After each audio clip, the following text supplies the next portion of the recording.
Hello out there in TV land. Woo! Bang, bang, bang, bang. So yeah, this is your weekly edition of the Grove Show. Woo! And next week, just so you know, there'll be no show because it's Christmas and all that stuff. I'm not going to do one on Christmas Eve, and I'm not going to do one on Christmas. So you get a week off from listening to me babble for a whole week. Yay! But New Year's Eve is a different story. New Year's Eve, even though people are going to be partying and probably not watching, and we're going to make idiots of ourselves anyway. But in any case,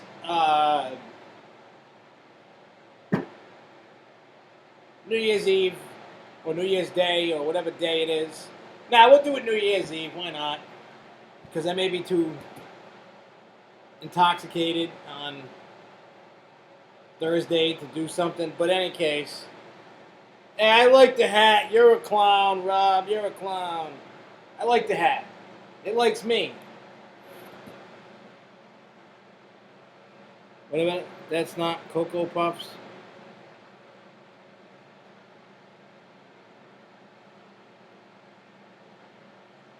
Yeah, there's no Santa is. I got little Yoda Santa.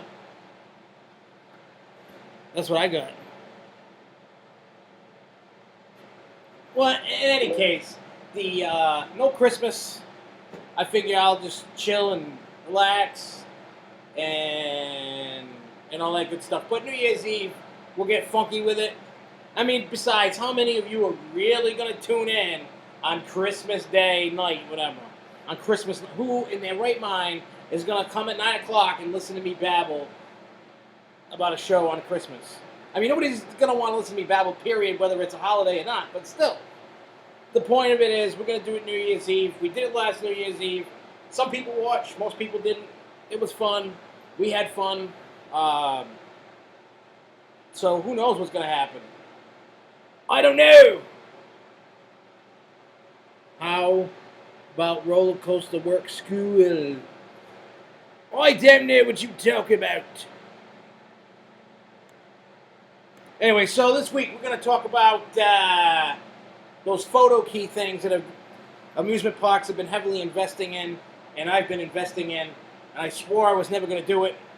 We're also got a little bit of amusement park news.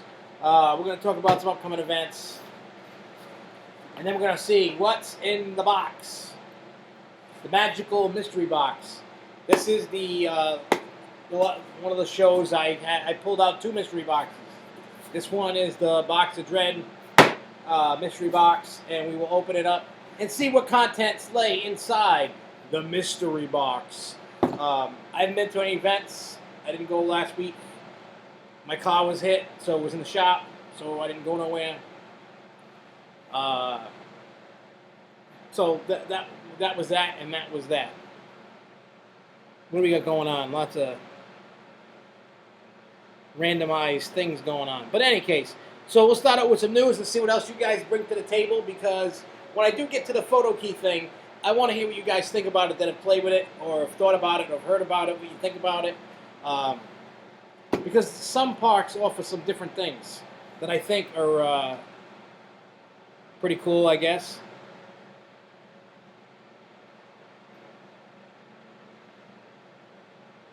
Hey, you never know what's inside the box. It's a magical box. It's not that heavy. Well, it's got quite a few items in it. But I do know the theme of the box. Every month is a different theme. And the theme of this box is Gremlins and Nightmare Before Christmas. So there's something from Twilight Zone in this as well. So inside the box, there's stuff for Gremlins, Twilight Zone, and Nightmare Before Christmas.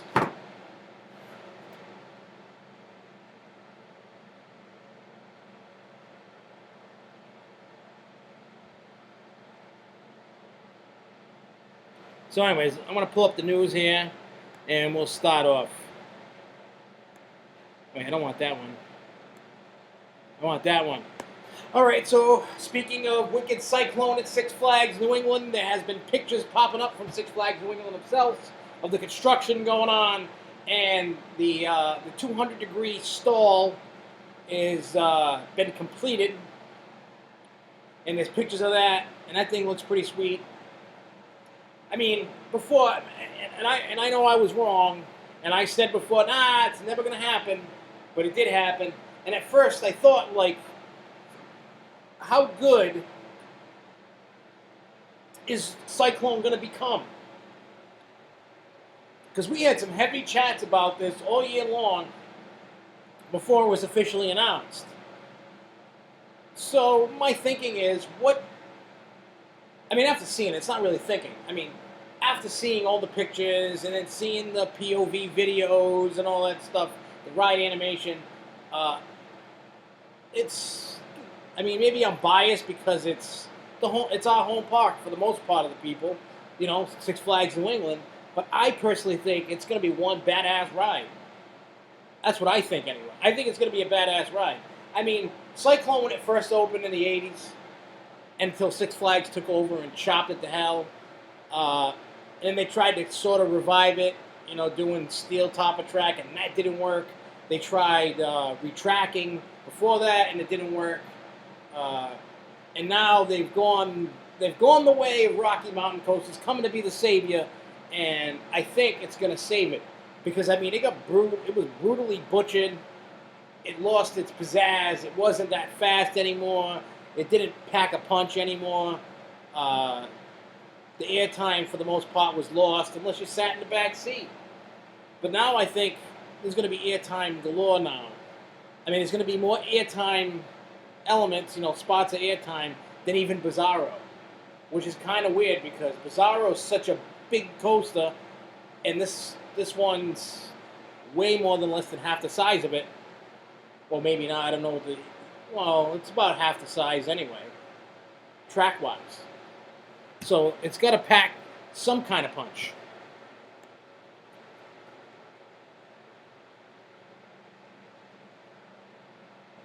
I got to say, I'm starting to hate El Toro more and more every time I ride it. Now, I know my gut is part of the problem, but the stapling that they do is horrible. A lot of people complain about stapling, and people don't want to ride it. They just need either a new car, or new restraints, or new sensors, something. Because even when I'm stapled, I'm still coming out of my seat. When I come down, it's hurting. I don't know what I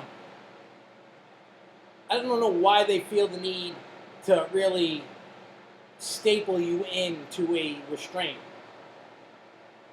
I don't see the need for it. Obviously they do. I guess they're trying to make sure that there's no accidents and people aren't flying out. But come on. When I first started riding, I was fatter than I am now. And it hurt. And I still put up with it. Now that I've lost weight, it still hurts. Because they don't have the sensors set up like they do on, what do you call it? Like Bizarro. Bizarro has individual sensors. El Toro does not. They'll go, car 1, row 1, or whatever row it is. You could have 2 fat people in it. And I've seen it happen. And they just go, hey, bam! And it didn't go, bam! They do that to me all the time. Now, I think when it comes to CoasterCon this year, it's going to be a one-and-done ride for me. Because Jeremy will probably be with me, and then I will ride it once with him, and that's it. If he wants to ride it more by himself, by all means, go have fun. But for me, I just think that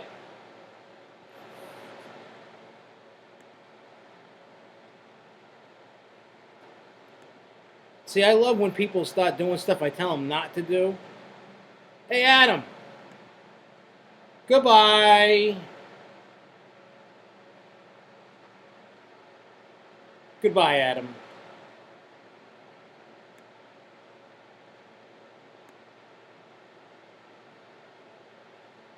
Yeah, I know. I'm an evil guy.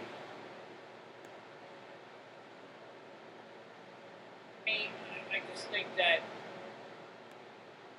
So, any case, that is that, and that's how it is. I mean, I'm hoping that people. See, the thing about CoasterCon, and I know a lot of people haven't been to them yet. I know, like Larry and Tina haven't been to a CoasterCon yet, and I understand, and the reasons why they haven't gone. It's a very expensive event in terms of, I mean, for what you're getting, the money's worth it, but I understand that it is pricey. But the issue that I do, well, that's not an issue. The thing that I would love people to do is to be able to, what do you call it? To be able to enjoy it. I mean, CoasterCons, and I've been to 3 of them, I believe, yeah, 3 of them, and they've been in the low $200 range for the whole week. And you got a lot of perks with it, a lot of food, a lot of ride time. It's a lot of fun. Plus, you're hanging out with all your friends.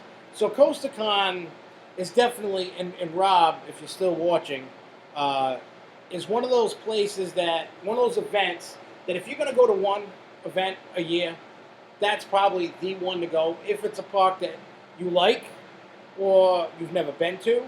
But I mean, I don't want to spoil anything for anybody, but if you got the money to go and you can afford it, I say go. And the reason why I say to go is you get way more exclusive ride time than any other event. You get way more food than any other event. You get way more perks of like behind the scenes and gifts or something. You get maybe not necessarily the gifts, but there's all kinds of perks, and you always have a great time. I can't say I've gone to con and had a horrible time, because I didn't have a horrible time. Every time I had a great time, and that's why I keep going back. So, Robin, listen to this, because maybe one day you might want to go. Come hang out and go crazy. And for somebody like Rob that's not an actual coaster enthusiast, I'm going to tell you something. CoasterCon is the marquee event of the year for the coaster group that most of us here watching belong to, American Coaster Enthusiasts. Week-long event. Usually it's 2 or 3 parks, depending upon how they set it up. This year's 3 parks. Six Flags Great Adventure in Jersey, Maury's Pier down in Wildwood, New Jersey, and Storybook Land down in Egg Harbor, New Jersey. Storybook Land's a little kiddie place, but for somebody like me looking to pick up the kiddie credit, not bad. But now, again, for somebody like Rob that's not hip to what we do, he doesn't know, he's never been to events or anything. I'm sure he's been to amusement parks. But for somebody like him, what exclusive ride time is, when the park is not open to the public, we're riding.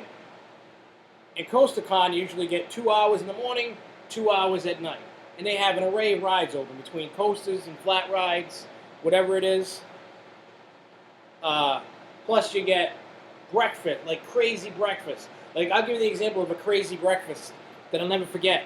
When we were at Six Flags New England, last year, 2013, they had bacon, eggs, they had biscuits, they had, what do you call it, the country fried steak.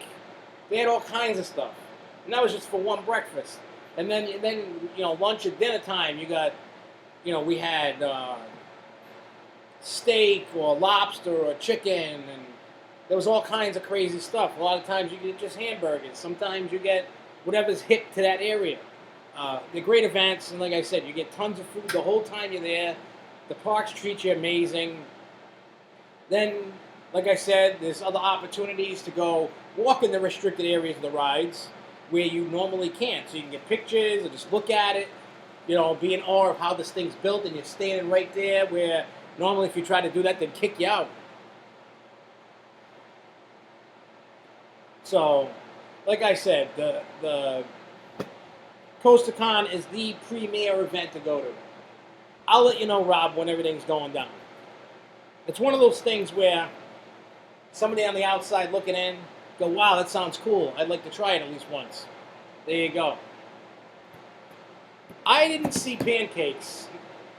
They probably didn't do pancakes, but they had, sausage and whatever. But then sometimes for breakfast you get muffins and a coffee or a Danish or something. Depends on the park and what they want to do. Not every park gives the same thing. You don't get obviously the same food every event, which is good. But usually whatever's hip to the area. So like when you do Six Flags Great Adventure, I wouldn't be too surprised to see tacos and like they do for Riding of the Bull. I wouldn't be surprised to see whatever local flavor of food that they have down in New Jersey, because usually that's what they try to do. They try to stick to that, which is good. Because then like when I did CoasterCon at Kennywood out in Pittsburgh, they had Polish food, pierogies and all kinds of stuff, and it was good. I never had it before, but they were good. So, like I said, CoasterCon is really a really good event. I mean, I don't know anybody who's been to a bad con, but I've always had fun. And I usually have fun at every event. I've never been to a bad event. So it's just one of those, hey, what can it all becomes a surprise because you don't know until they send the flyer out of what you're going to get for it. And I'm waiting for the flyer before I get extra excited about CoasterCon, because after FallCon, I was a little scary, a little scared about what was going to happen in the future. All right. So, like I said, it all depends on the local flavor. And speaking of food, Walt Disney World has announced in Disney Springs, which is currently now called Downtown Disney, but is becoming Disney Springs. They're opening up STK Orlando, which is basically a modern steakhouse concept, ultra lounge style, relaxed atmosphere. It'll take up 14,000 square feet inside a 2-story building at the landing area of Disney Springs. And it's probably going to be built mostly from the old Pleasure Island area that they had there that's been shut down forever and a day. And I love me a steak, so I'll probably have to check that out.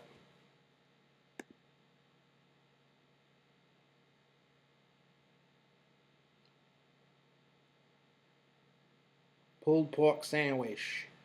You never had the pulled pork, Larry, like when they give them at Six Flags New England for the events? I've had that.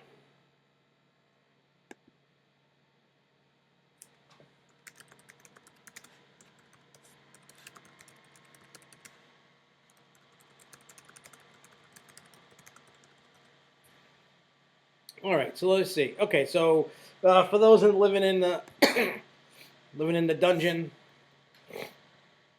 Lake Compounds announced they're adding all these dinosaurs. There's like a dozen or so, 40 feet tall. They put pictures up on Facebook and stuff about a picture of a dinosaur. Matter of fact, they said, "Oh, can you name what's this guy's name?" And I said, "It's what's this dinosaur's name?" And I said, "A mean one that eats people." And they responded back with, "That's ha ha ha, that's funny." So that was funny. And other events, SeaWorld. Now everybody's heard about all the big ruckus with SeaWorld. Ever since the Blackfish documentary came out, it's been wrecking havoc on the park itself. Attendance is down. People aren't spending as much money. People just aren't going. They had to lay off 300 people. The CEO stepped down. They also got rid of the mimes from that Seymour something sea lion show. They got rid of the guy from Busch Gardens that was basically the creative guy behind Hollow Screams.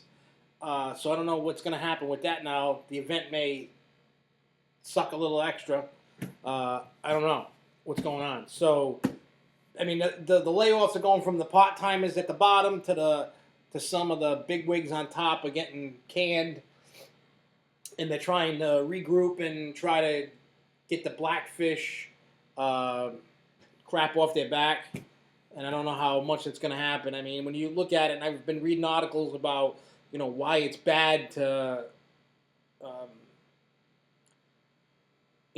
basically condemn SeaWorld for all the stuff they do. I mean, all Peter's doing is, or PETA, whatever you want to call them, all they're doing is causing this ruckus about the killer whales. They're not causing a ruckus about any other animal in that park except for killer whales. Because of them making them do tricks. They're not talking about dolphins. They're not talking about sea lions. They're not talking about sharks or any other animal there. They're only talking about killer whales. I don't know why they picked the killer whale and was like, hey, blah, blah, blah. I mean, it all started when the killer whale pulled the girl in and ate the girl or whatever, killed the girl. Whatever the case may be. But, hey, things happen, and eventually SeaWorld's going to come out of it a little bit better. They're going to be building those big, giant tanks for the killer whales or whatever. I don't know. So maybe, I don't know, eventually, hopefully SeaWorld doesn't cave in, and hopefully people realize that what they actually do is good with all the other rescues and stuff that they do. They rehabilitate animals that they find that are hurt, sick, dying, whatever, bring them back to life, and then eventually they get released back into the wild, except for the killer whales. See, a lot of those killer whales that are there, we all know this, they've been born there. They cannot go back into the wild. So they're barking up the wrong tree.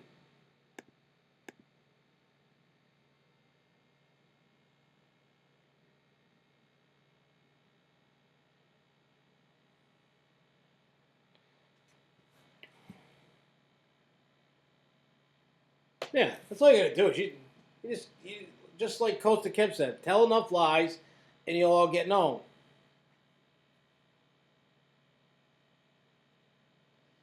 You know, it's just one of those.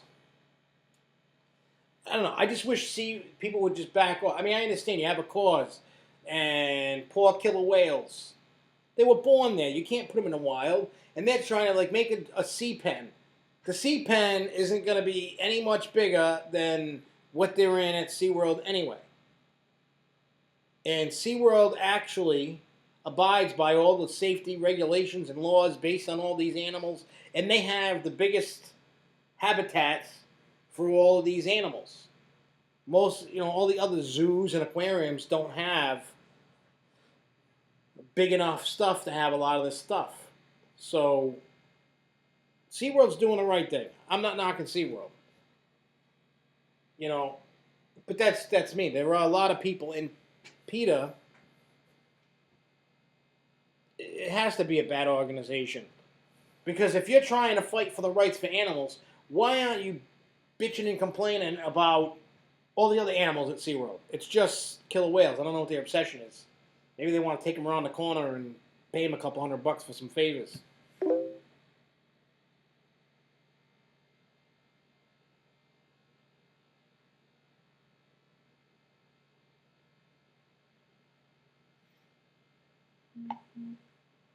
All right, what did I do with my... All right, so I don't know if I talked about this or not. Carowinds. Not only do we know about Fury 325, all the big ruckus, they're building it. It's going to be big. But they're also adding a slingshot. For those that don't know what a slingshot is, it's the ball and it launches you up. Looks like a little weird field goal post pointing out like that. I'm a big fan of the slingshots. I'm not a big fan of always spending the money on them, but I'm a big fan of slingshots. I love those rides. I think they're fun. I know they're extra charge, but I do like them. And that's going to be something we talk about in the future, upcharge attractions. I feel that's a topic that needs to be talked about. And then we have...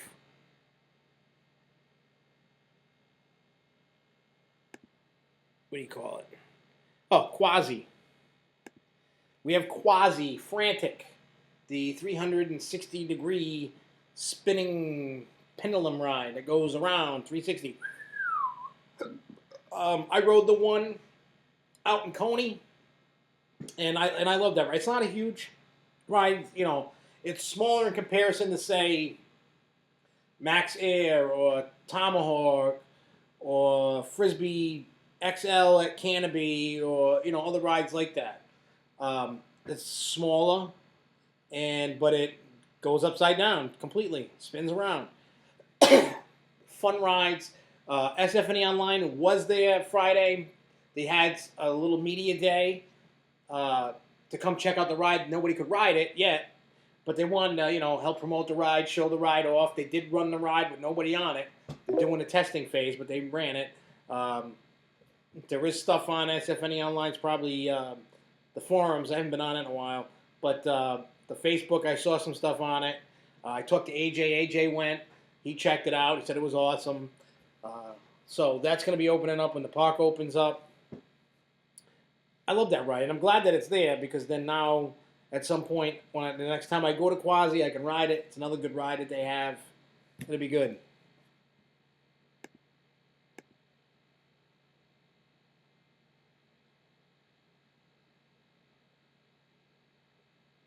I mean, when you're talking about amusement park food,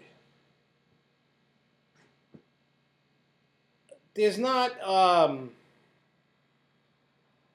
I mean, for the most part, it's all the same: pizza, hamburgers, hot dogs, French fries, and you have popcorn and pretzels and other stuff like that. It's the other stuff, and I mean, even for the most part, a lot of places the burgers are just generic. They're nothing fancy. They're mainly bland. They're not. There's not really much flavor to them. It's just cheap meat that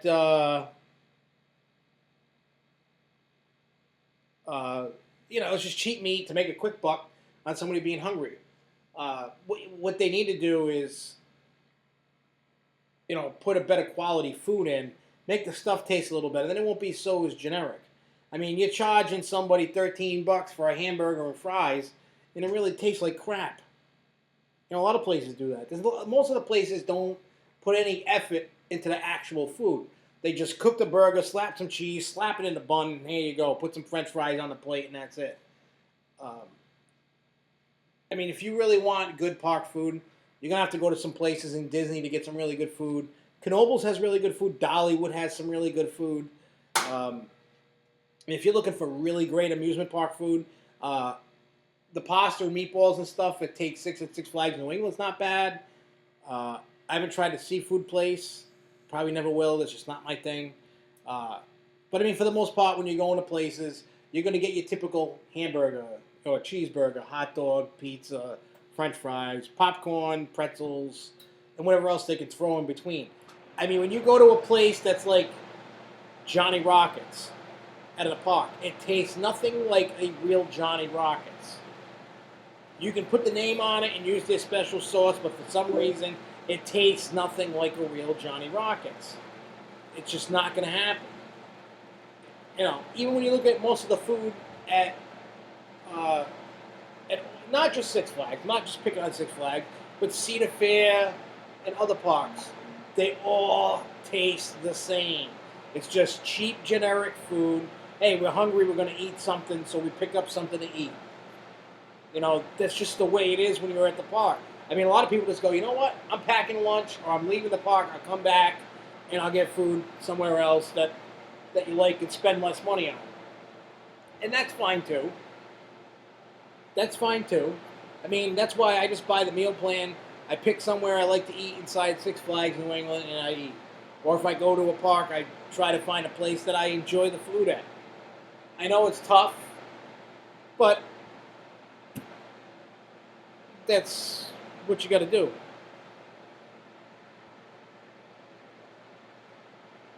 I mean, I've had Johnny Rockets at Lake Compounce and Six Flags New England. Lake Compounce tastes a little different, a little better, a little bit more closer to a real Johnny Rockets, but none of them were the Johnny Rockets.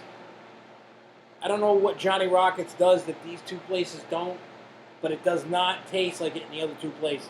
I don't know what they do. SFNE Online is for Six Flags New England Online. That is a fan site for Six Flags New England, but we also promote a lot of New England parks or other parks that go around.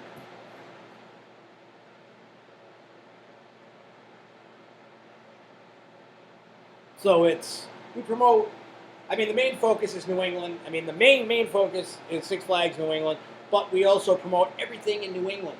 Like a few weeks ago, we went to Edaville Railroad.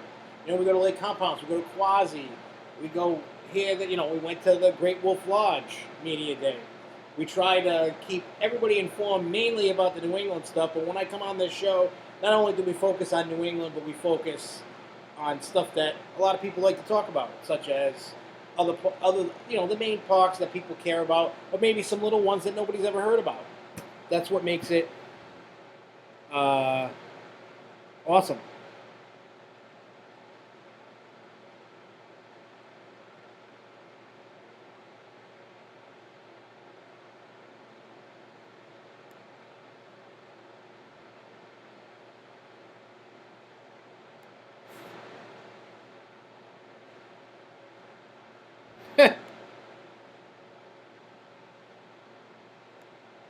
All right, so let's get into what's in the box. Let me open the box.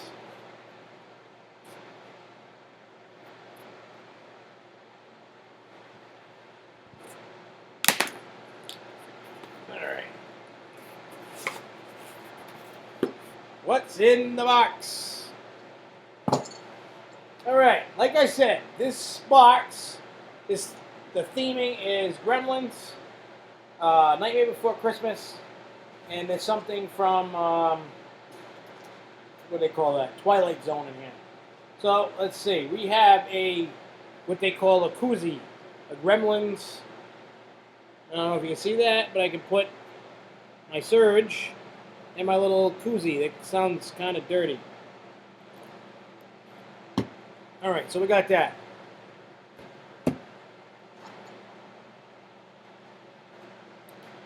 Looks like we got some Gremlins cards with envelopes. So you can, the cards. What's on the inside? Nothing, but I guess you can write a note, send somebody a Gremlins card. Woo! A Nightmare on Elm Street Nightmare Before Christmas keychain. Woo! What do we got here? Some Gremlins buttons. It's tiny, and you're probably not going to be able to see, but there's Gizmo. And then this one says, no bright lights. And it's got a little Gizmo, it's a little button. Button. Who's got the button? There is a Nightmare Before Christmas pin of one of the little henchmen kids there. What's this?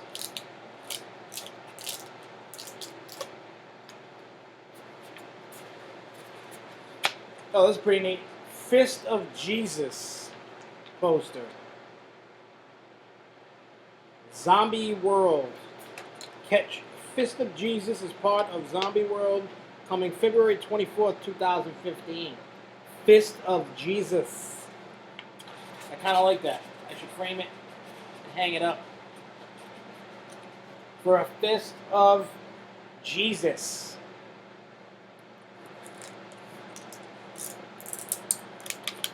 All right. What's this? And the final piece is a Twilight Zone comic book. When did this come out? I don't know. But a Twilight Zone comic book. So that was in this month's Box of Dread. See, I mean, a lot of people say this is a bunch of stupid junk. But I kind of like it. And the reason why I kind of like it is because you get posters and you get weird little knick-knack things that you can use. I don't know.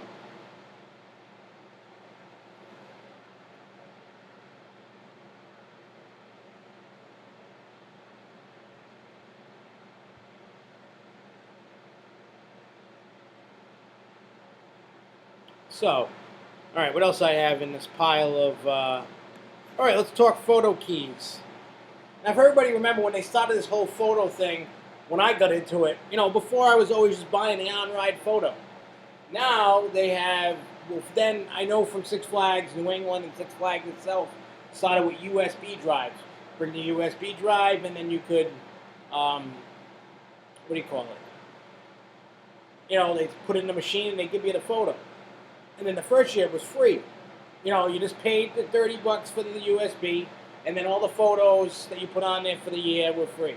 And it was good at all Six Flags parks. Then they changed the next year that it would cost you $1 per photo. Then they discontinued the USB. And now they have a little card. It looks like a business card. I don't have any on me, which defeats the purpose. But anyway, it looks like a little business card. It says photo key. The parks are doing it now. Six Flags is doing it. Cedar Fair is doing it. Busch Gardens, SeaWorld, Dollywood's doing it. And each park does something a little different. Like, I bought the one for Busch Gardens for Christmas time. Now, all you have to do is, I paid because I had a Platinum Season Pass. I paid $50 for it. It's good for the whole Christmas town, and you pay nothing for the photos. So if I went every day to Christmas town, every day that I took photos, all the photos would be included on this photo key, which is cool. I don't know how the regular photo key works at Busch Gardens because I haven't done it. I'm going to look into it. I may want to pick it up because I feel I'm going a bunch of times. So, I don't know. We'll see. Now, the Dollywood one costs me a little bit more. It's usually normally $50. I paid either $62 or $72 for the one I got, and it's good for all next year. The reason why it cost me more was because I bought the Santa Claus package. So it came with a snow globe and some frames and some printouts. I think it was $62, I think. But the whole bundle, the photo key itself is $50 that you get. But this one, every photo you want added on is $2. And if you wanted to do the Rudolph the Red-Nosed Reindeer meet and greets and take them pictures, they'd give you 5 for $22. I guess the printed out ones or whatever. But they, what do you call it? Those ones you have to pay. You don't get them included with the big price tag. Which I'd rather have them included, but I guess $2 a photo is better than $10 a photo. The Six Flags one I know is $40, and then it's $2 every photo. Now I know like Walt Disney World has one. I don't know what Cedar Fair's costs, and I believe SeaWorld is the exact same thing as Busch Gardens because it's the same company. But with Walt Disney World, they have different tiers of photo keys. Because every time you take a photo, they give you a card, and then you can go, and then you can take... unless you keep the same card. If not, you can have them all combined together, and then you can do a few things. You can buy the photo key and get unlimited pictures on, in the park, and ride photos, or just ride photos, or in the park. So the options and prices vary. It's just different. They got like a crazy system when it comes to photo keys. It's crazy. So now that I explained to you who has them and what they are, and what they do, and I told you how much they cost relatively, are they worth it? Yes and no. Now, yes, if you're a fanatic of pictures and you love having them, if you're going to use it at different Six Flags parks, it's going to be good. Because how many parks are you going to want in the water park? How many pics do you want from Bizarro and Batman? Because those are the only two rides that have photos. So how many do you really need of that? So you're going to want to, if you're going to use them at different parks, now you're talking a different story. Then you can use different things. Then it becomes worth it. Now, I don't know what you guys think of it. Do you guys feel they're a ripoff? Do you feel that they're worth it? It's all going to depend upon how much you like photos and how much you're willing to spend, I guess. I don't know what you guys think. Let me know what you think. Because I think it's...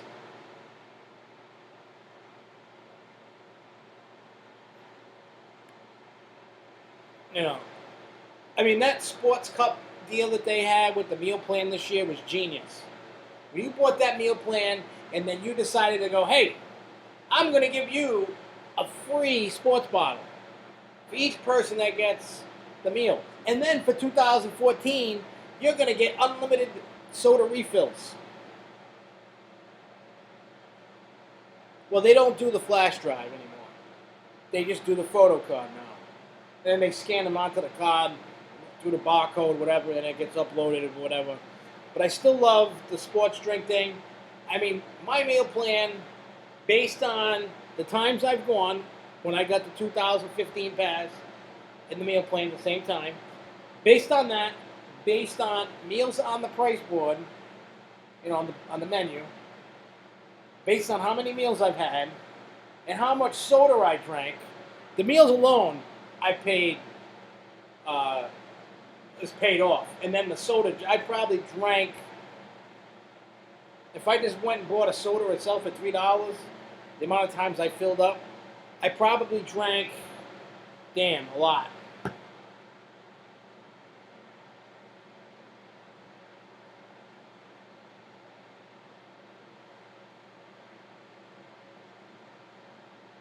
Well, yeah, Rob, that's one thing you need to realize. You're not supposed to be taking pictures of yourself on a ride. If you get caught, they toss you out.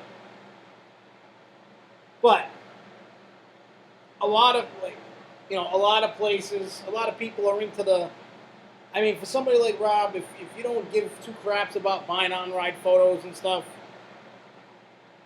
you'll have to excuse Rob. He's how do I explain Rob without him coming over and killing me?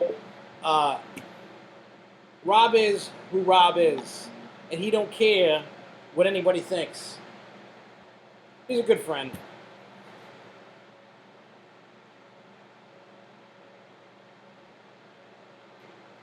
But for a while I was totally anti-photo. Totally anti-photo, like paying all this crazy money. If somebody goes into my house right now, Luco knows, even Shrek knows, everybody that comes in my house sees the ton of on-ride photos and all kinds of photos from parks that I have hanging through my whole house. They all know that.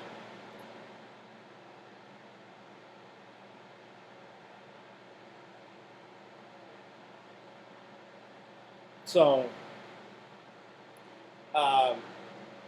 like I said, it all depends on where you're going. I got the Dollywood one because I was there, and I'm going to be going back next year, at least twice. So I'm getting my money's worth out of it. I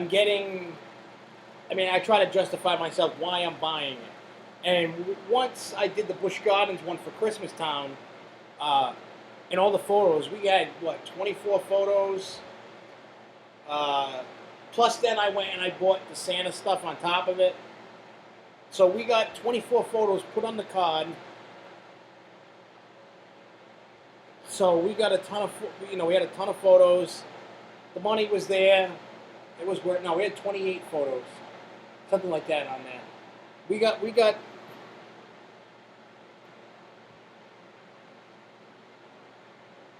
who got blocked?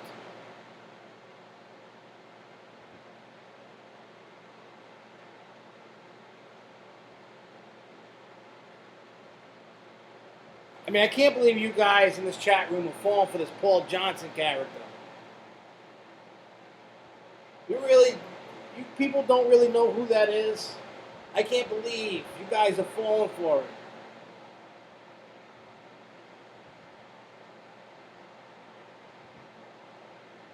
Rob, you're not blocked. I didn't block you. I'm surprised nobody's putting two and two together and who this Paul Johnson character is. Are we going to fall for a person that doesn't have a clue about Six Flags New England? 90% of the people that watch this show have been in the Six Flags New England a bunch of times. And especially the questions that this Paul Johnson character is bringing up reminds us of somebody that we keep complaining about. Because they came on before the show started with their theme park thing, Block. Adam Torrey, whatever his name is, came on Block. And because Tom's blocked, now, and I can't believe you guys are falling for this. It's great. All right, let's get into some events. I'm gonna pull up my events here. Let's run through them. Let's spend a little good quality time instead of me rushing the events, like I always do. All right, now, starting on January, well, there's one on January 3rd, but I don't think anybody's going to Arlington, Texas. But there's a Winterfest, January 3rd at Six Flags over Texas, if you feel like going to Arlington. But this one's a little bit closer, Niagara Falls, Ontario, on the Canadian side of Niagara Falls. It's called No Coasters A, but it's Falls View Indoor Water Park. So there's a whole bunch of stuff. It costs $45 for members and $50 for their guests. And there's going to be, includes admission to the water park. And for a $25 add-on, you can, includes 2 rides on the Skywheel, Wizards of Golf, Movie Land, Wax Museum, XD Theater, Ghost Blasters Dark Ride, and 5 Great Canadian Midway tokens. And when is the deadline? Needs to be postmarked no later than on Christmas Eve, December 24th. So if you're looking for something to do in the wintertime when not much is going on, then we have No CoasterCon, which is similar to the Great Nor'easter up in the New England region, which I always go to now. But this is similar style, just different region. I will run through the flyer. Let's see how much this costs. There's 8 a.m. to noon is conference, noon to 1 is lunch, and then 1 to 5 is conference. For members, it's $40. Members under 12 is $30. Non-members, $55. Non-members under age 12, $45. Here's my thing. I'm wondering what kind of food you're getting. And I'm sure they have to rent a space out, so it's costing $40. Now, I'm not knocking the event because I've never been. I don't know what it's like. I hear a lot of people love No Coaster. But $40, I would love for somebody to justify why it costs $40 to go sit and listen to a bunch of people from a park talk. I mean, I know a lot of us are friends with them. And, I mean, if people, like I said last week about East Coast, a $47 price tag. If people really want to pay that kind of money, I will talk to you about anything. Just give me a topic. I'll sit here and talk about anything you want me to talk about. Just show me the money. That's all.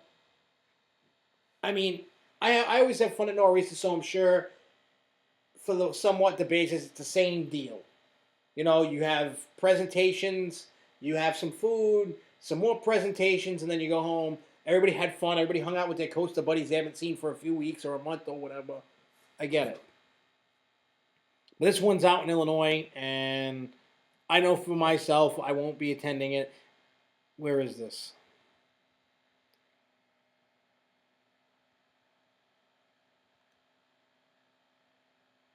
I know it's at a hotel in Illinois. It's at the Holiday Inn North Shore. That's where it is.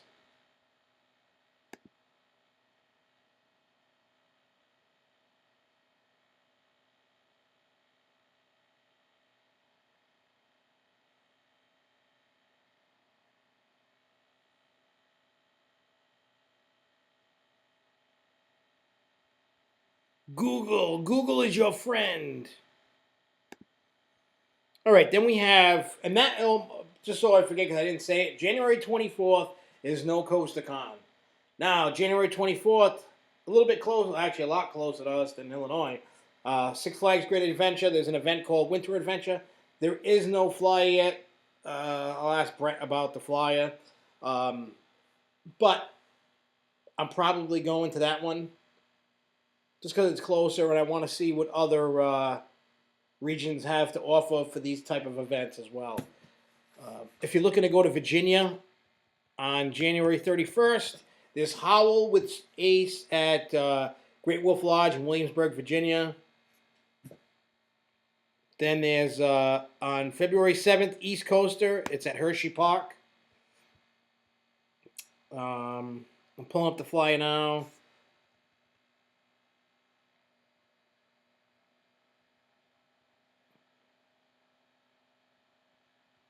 It says registration will not open earlier than 9 a.m. As a courtesy to our setup volunteers, please do not arrive earlier than 9 a.m. And it is $47. I know that much. But it doesn't tell you anything in terms of what goes on.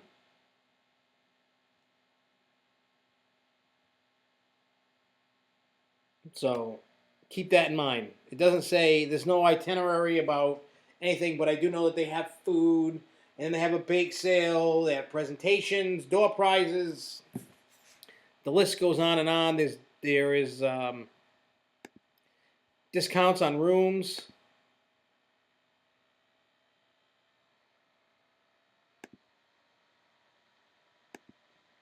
There's all kinds of goodies.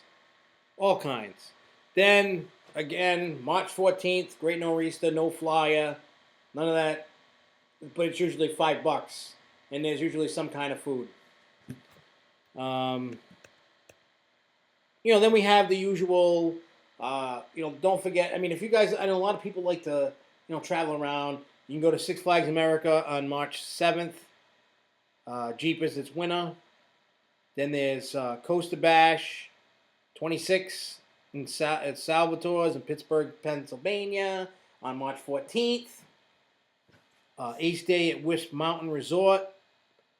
Spring Fling is April 11th. Six Flags over Georgia. Then May 23rd to the 24th, it's Schlittercon 12 at Schlitterbahn in New Braunfels, 10 in Texas. Then we have CoasterCon. Then there's going to be SpringCon. I haven't seen a flyer for SpringCon yet. That's going to be pumping out soon. It'll be sometime within January, February. But in any case, that's all the events that I have for today. And before we leave, keep in mind, next Thursday, there will be no show. I will do a show on New Year's Eve, which is the following Wednesday. We'll do the show. You can come party with us. I know Tina and Larry and Luca will be here. So we can enjoy putting a show on. And whoever would like to come and join and watch, feel free. We'll be partying. We'll bring you the show. And that will be the season finale of Season 3 of the Grove Show. Can't believe it. 3 seasons that the Grove Show has been running. Season 4, I haven't had a date in mind yet to kick back up. But make sure you stay tuned all winter for a little bit of time off. We're most likely coming back early February, maybe even at the end of January, depending upon what's going on. We may only have a few weeks off, but make sure you keep checking the Grove's Facebook, keep checking SFNA Online's Facebook. You're gonna start seeing stuff because we're gonna keep traveling around doing things. We're gonna keep doing all kinds of stuff all winter long. We're not gonna go hibernate and sleep. We're still gonna be doing things, and we're gonna post things from all over the different adventures that we go on, and it may spark some ideas. But next week, well, I shouldn't say next week. The season finale is going to feature a video of like the year of 2014 and all the crazy adventures that we took. We'll do like we do every year. We're going to do our top 10s for wooden and steel, and we'll talk about the year in a whole and how it was, and we talk about events and talk about any of the news that came within the last couple weeks that we've missed. So hopefully everybody tunes in. If not, make sure you watch it after the fact. Make sure you help keep spreading the word. 2015 is a whole new season for us. We're going to do it bigger and better. And also keep in mind, keep sending the ideas in and what you want to see us keep improving on in the show. You can always tell me. You can personal message me. You can look on the Facebook. There's everywhere and everything that you could find of ideas that you'd like to see us, things we like to cover, things you want to see, things we should talk about, things that we don't talk about that we should talk about, things we shouldn't talk about that we talk about, so on and so forth. Just lay it on me. I'm a big boy. I can handle criticism. You know.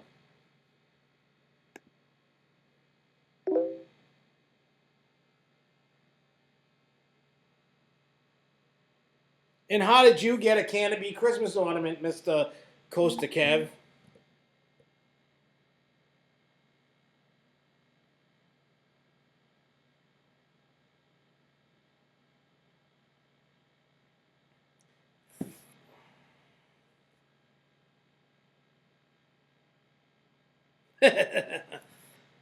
The fun questions of people that come forth. I love it. But yeah, it's going to be a new year, a new show. We try to, up the ante every show. We try to do our best that we can. And, I mean, a lot of people have already brought to my attention some good ideas.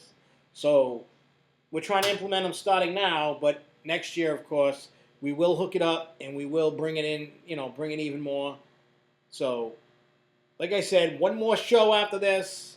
Myself, Tina Larry, and we're going to make Luco come on air and talk, whether he likes it or not. We're going to bring him in on the show, and he's going to get in on the mix.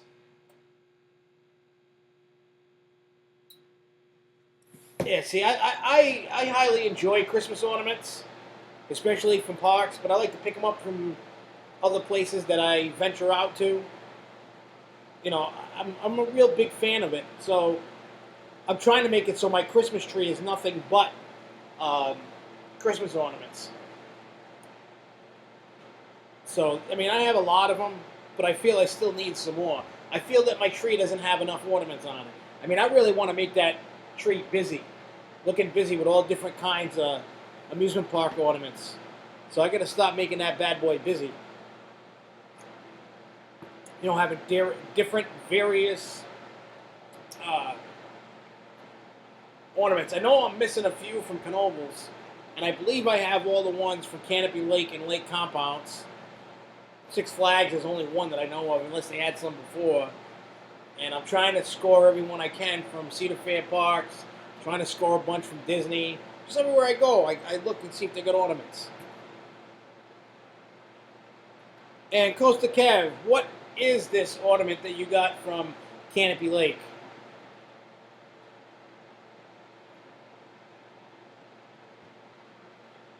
Is it the one that says Canopy Lake with all the rides on it? Is it the ball that they had out this year? I don't know if it's which one it is. I don't know which ornament that. I've only known of two ornaments that. What do you call it? That Canopy had. I'm sure they've had other ones, but I only know of two. Like Knoebels has a ton of them. Knoebels has a ton of ornaments, and maybe we can make that a topic into the new year. But I mean, Knoebels has a ton. There's stuff I don't even have, and they keep coming out with new ones all the time, which is great. I love the fact that Knoebels is doing that. Oh yeah, I don't know which color I got. I think they had multiple colors. Maybe it's just the purple one. I don't remember, but I know that they had. Well, I don't know I think they had like maybe 4 different colors, maybe. I can't remember what exactly they had in terms of color. I could have swore they had like 4 of them, like a white, a green, a red, and a blue, maybe, or the purple or something. I don't remember what colors they had. I'll have to look at mine on the tree when I go in. But anyway, we're gonna get going. I'm your host, the Dr. Giggly One, Dr. Giggles. I will be back New Year's Eve. Remember that. I mean, even turn it on if you're getting drunk with your friends or you're partying somewhere. Put it on your cell phone. Hang out with us. We hang out with you. We can have fun talking about roller coasters and whatever else comes our way. So anyway, without further ado, I will see you all New Year's Eve. Everybody have a very Merry Christmas, Hanukkah, whatever it is you celebrate. And we will see you New Year's Eve. So until then, until New Year's Eve, keep on coasting, baby. Woo! Woo! Woo! Woo! Woo!